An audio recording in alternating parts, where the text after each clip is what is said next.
बोरेवाला का एक मुनफरद petrol pump जिस पर सिर्फ लड़कियां ही काम करती हैं। ज़िंदगी मुश्किलात से भरी हुई है। इंसान की ज़िंदगी में कभी भी मुश्किलात कम नहीं होती। इंसान ने करना खुद है, कमाना खुद है, खाना खुद है। अब हम अगर घर फ्री बैठ जाएं, काम नहीं करेंगे तो हमें कौन सा किसी ने घर आके देना है। अस्सलाम वालेकुम। वालेकुम अस्सलाम। आपका नाम? कमल। कमल, जैसा कि हम जानते हैं कि एक पेट्रोल पंप पर मोस्टली लड़के काम करते हैं, तो आप लड़की होकर यहाँ काम कर रही हैं, तो आप क्या कहना चाहेंगे इस बारे में? जैसे कि सबको पता है कि हमारे मुल्क के मौशी हालात बेहतर नहीं है। महंगाई इतनी ज़्यादा है, बेरोज़गारी इतनी ज़्यादा है कि घर में एक ही कमाने से चूल्हा नहीं चलता। फिर घर की मजबूरियाँ, हालात कुछ ऐसे हैं जिसकी वजह से मैंने सोचा कि मैं अपने बाबा को सपोर्ट करूँ, मैं खुद जॉब करूँ। एक वक्त में पेट्रोल डालना और दूसरी तरफ पैसों को मैनेज करना, आप इसे कैसे मैनेज करती हैं? पेट्रोल डालना और पैसों को मैनेज करना काफ़ी मुश्किल काम है। पैसे हमें पीछे हिसाब देना होता है और पेट्रोल डाल करके डालना होता है कि कस्टमर को भी कोई इशू ना हो और पेट्रोल भी पूरा आ जाए। तो ये पहले पहले काफ़ी मुश्किल होता है, लेकिन आहिस्ता आहिस्ता आइडिया हो जाता है, तजर्बा हो जाता है, तो अब इजी है। पहले पहले काफ़ी मुश्किल होता था, फ्यूल भी, नोज़ल भी संभालना और पैसे भी संभालना। जब आपको आपकी पहली पे मिली थी तो आपके क्या तासुरात थे, क्या फीलिंग्स थी आपकी?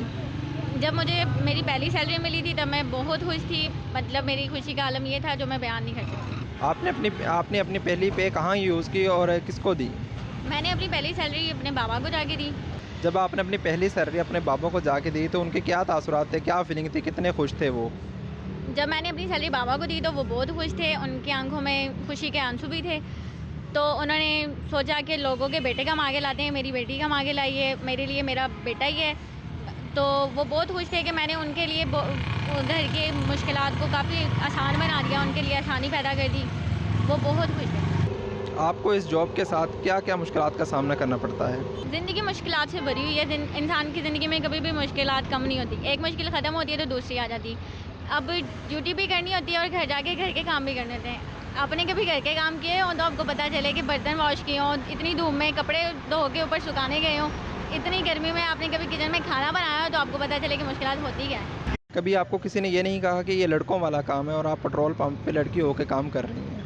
देखें, इंसान ने करना खुद है, कमाना खुद है, खाना खुद है। अब हम अगर घर फ्री बैठ जाएं, काम नहीं करेंगे तो हमें कौन सा किसी ने घर आके देना है कि ये लो खा लो, ना काम पे जाओ। देखें, कोई किसी को नहीं देता खाने के लिए। जब करना खुद है, कमाना खुद है, खाना खुद है, तो हमें लोगों की परवाह नहीं। आप आखिर में हमें कोई पैगाम देना चाहें तो? देखें, हमारे मुआशरे में मर्द ज़ात को ज़्यादा अहमियत दी जाती है और औरत को कम दी जाती है, जबकि इस्लाम में औरतों को भी बराबर हकूक़ दिए गए हैं। जैसे कि जायदाद हो गई, रोज़गार हो गया, तालीम होगी, औरत को हर मामले में कम रखा जाता है। मेरी सबसे गुजारिश यही है कि औरतों को भी पूरा हकूक़ मिलना चाहिए, चाहे वो काम हो, चाहे वो तालीम हो या जायदाद हो।